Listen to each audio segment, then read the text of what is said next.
right now, Eyewitness Sports. Good evening, I'm Brennan Miller with Eyewitness Sports. Busy weekend all around, from the pros to the high school level. So we're going to take a look from the top down at some of the biggest stories and highlights of the past few days. Utica City FC and the Utica Comets both in action on Saturday, and the result, not really a positive one, was the same for both. Don't have to take too much time on these two bad boys here. UCFC drops their road game at Baltimore 13-6, and the Comets can't get the job done at home, losing to Belleville 3-2.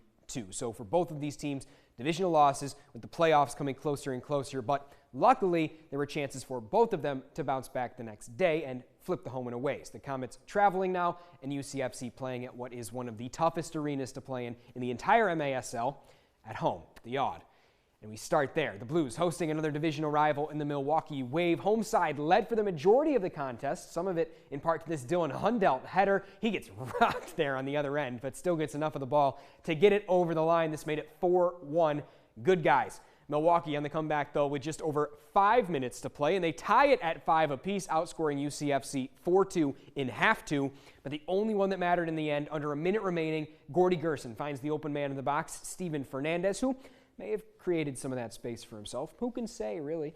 He scores his league-leading fourth game-winning goal of the season. UCFC holds on for the W, and a very important one. But maybe the most important game of the year coming up next for them, hosting the Monterey Flash on Sunday at 3. Monterey, the top team in the entire league, yet to be beaten, and right now the only team in the East to have clinched a playoff spot. On to the next game, the Comets out at Blue Cross Arena in Rochester. They're down early. The only goal of the period scored by Tyson Yost just about halfway through. Backhand over the shoulder of Eric Schalgren, 1-0 Amerks. Utica does answer, actually in the lead here in period 2, 3-2.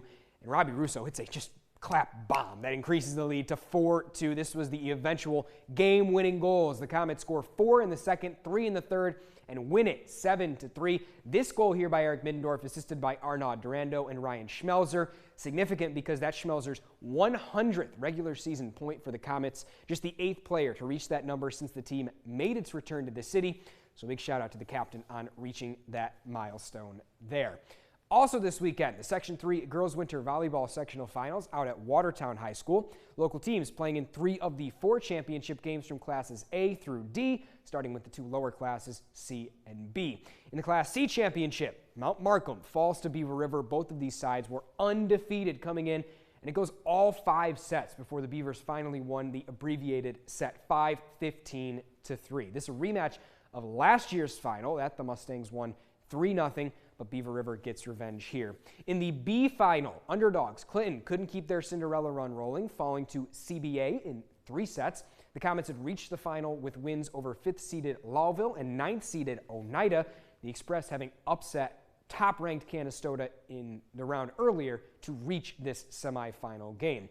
There was one squad that came out on top, though, the New Hartford Spartans, who defeated RFA in the championship. That's in Class A. The only team that had beaten them in the regular season, needing 4 sets to do it, but getting the job done.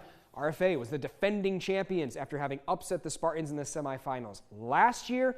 But again, it's a revenge story in 2024, with New Hartford being led by Elise Cordo, who in this game broke the New Hartford single-season kill record, which stood at 322, now sits at 332.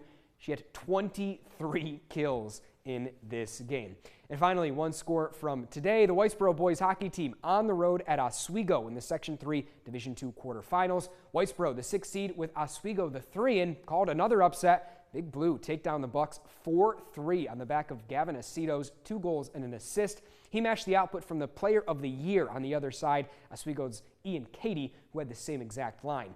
In net, Mason Stanton posted 33 saves as his squad comes from behind to win. The road only gets tougher, though. Their next game is tomorrow, going to top-seeded Skinny Atlas, the Lakers' defending champs, and right now ranked number 2 in all of New York State, 19-1. That loss came to the only team ranked above them, Pelham, out of Section 1, 3-2 on January 5th. So undefeated in Section 3 play. So that's about as tough as it gets for that Whitesboro team. You're going a back-to-back, which they don't usually do in high school, and it's against the top team in the section that has won all 19 games that they have played in Section 3. Well, good for them. All right, thanks, Brennan. Yep. Coming up next, after the break, Governor Hochul is pushing for legislation that would limit certain features of social media services for kids under 18. Hear what one SUNY Poly dean has to say about it coming up next.